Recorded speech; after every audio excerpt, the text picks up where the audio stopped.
So now let us look at another example which is given for us, like Himachal Pradesh in 2003 state elections.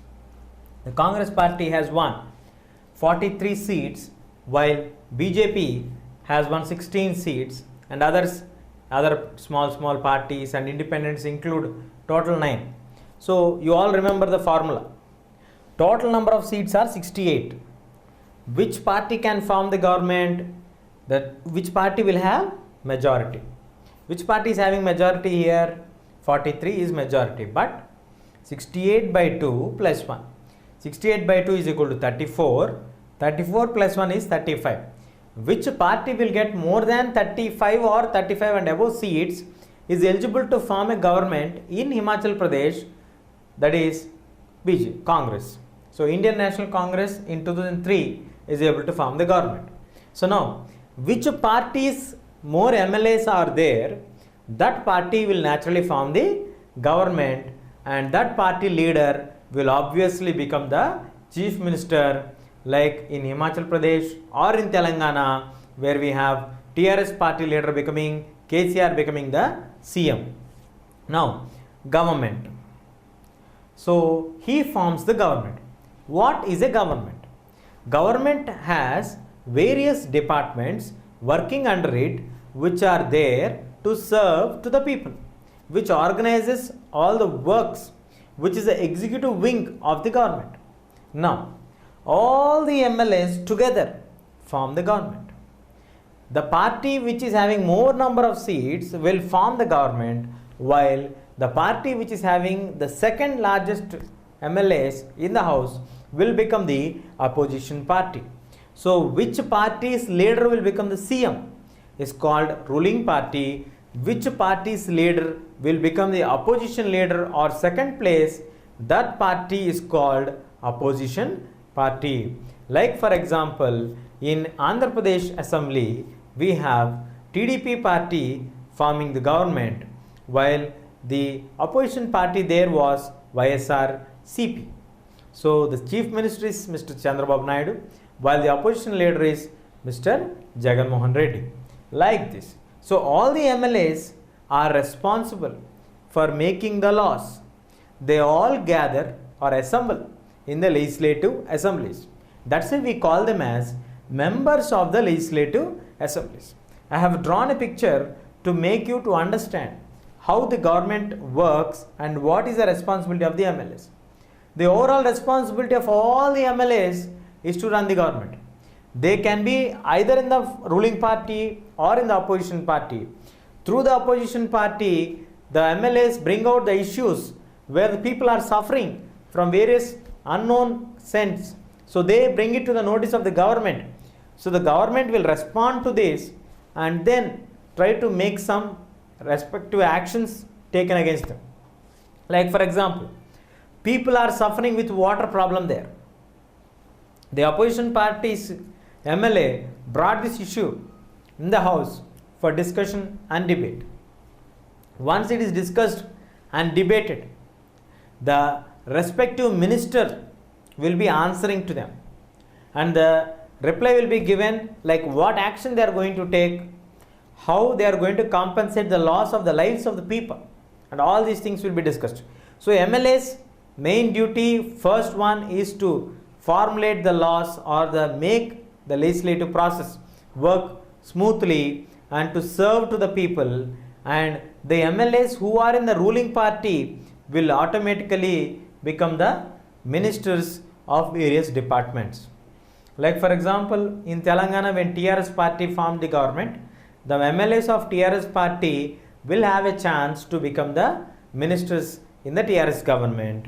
So they will be heading various departments. So the MLA only can become the minister. So there is no need of any special qualification or other criteria to be a minister. The only thing is they have to be coming from the ruling party. So they have to be a ruling party MLA. Obviously they will become the minister. There is a chance to be a minister. So what is the duty of the minister? The minister will be heading a particular department. He has his own office and he will be assisted by a senior most IAS officer to help him to look at the administrative process.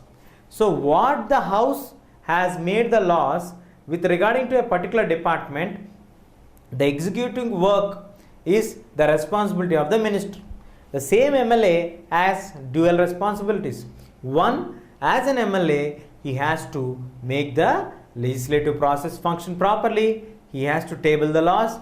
He has to respond to the people on various issues, or the various issues which are brought out by the opposition MLAs. He has to work out to get some solutions for that. At the same time, what the House has decided, what the Chief Minister has promised, this all implementation is done by the minister. So the executive work is also of the government is taken care by the minister, none other than the MLA who became the minister. So how many responsibilities they have? One, making the laws. Two, implementation of the laws. MLAs have dual responsibilities. Now let us check what happened after the MLAs brought it to the notice of the government that 15 people died due to the unclean water supplied to various places in the Patalpuram, and the deaths of these people cause immense loss for the society. So people are frustrated and garrowed the MLA's houses. So what happened? What did government do to solve this problem? Let's find out. Working of government. Once the issue has been brought to the notice of the government by the opposition party MLAs, the issue has been discussed in the assembly.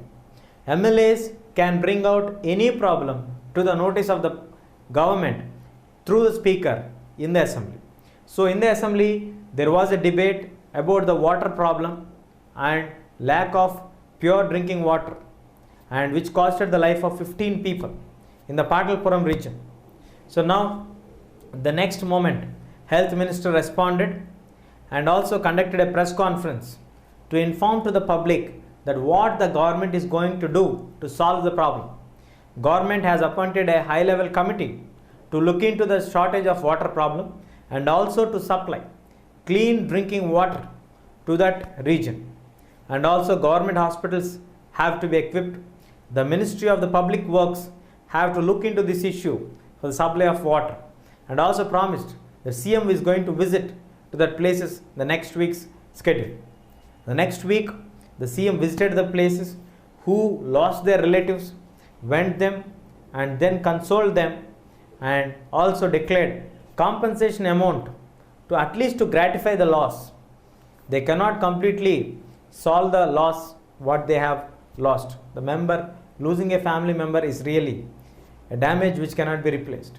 But to help the families to recover from that financial burdens, they have promised certain amount as compensation, and also asked the various ministries to look at the cleanliness of the region.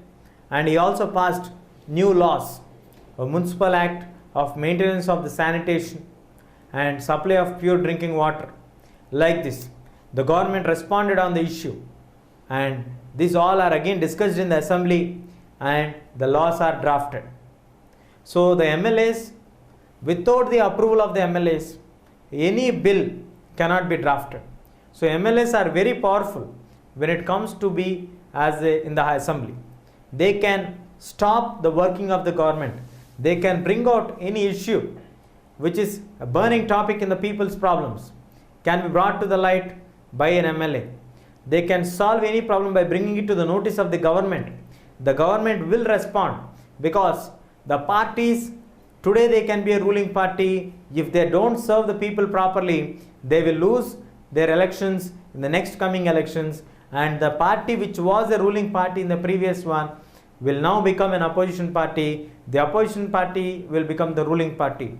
So it is a responsibility of the government to serve and cater the needs of the people.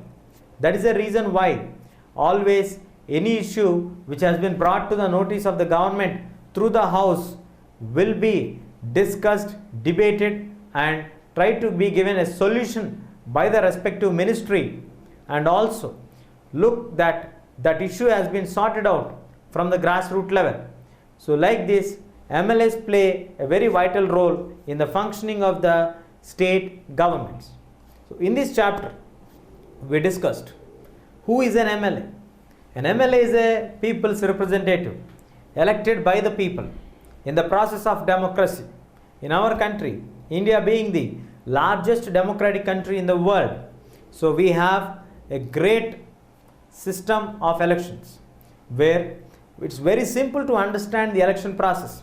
On the other side, the second largest country in the world, US, which follows a very complicated process of elections. So now, here in this process of elections, the regions are divided into constituencies for the election purpose. Once the elections are declared, the election commission declares the entire state into different constituencies, and from each constituency the political parties, a group of individuals with a common ideology who respect the constitution, and if they win the elections they can form the government, who respect and be within the limits of the constitution can form a political party, and these parties will file their candidates to contest in the elections. Once a party gets a majority number of seats, how do we decide the majority? The total number of seats of the assembly divided by 2 plus 1 gives the majority. Like for example, if 60 is the total number of seats, 31 will be the required majority to form the government. So which political party will get the maximum number of seats above 31 can form the government. So that party's leader will obviously form the government and becomes the chief minister, and his party MLAs can become the ministers. So like that, they MLAs have dual responsibilities. One, to make the laws. Two, as a minister, to implement the laws which are made by the legislative assembly. And they try to solve almost all the problems which are brought to the notice of the government and ensure that party's manifesto which has been declared in the election time is fulfilled, so that when they go for the next elections, they can say to the people through their election campaigning that what they have done in the past and what they can do in the future. Like this, MLAs play a very vital role in functioning of the government, especially the state governments. That's all we have in this lesson. If you like this video, please give a thumbs up. Please subscribe to our channel to get more videos on CBSE syllabus.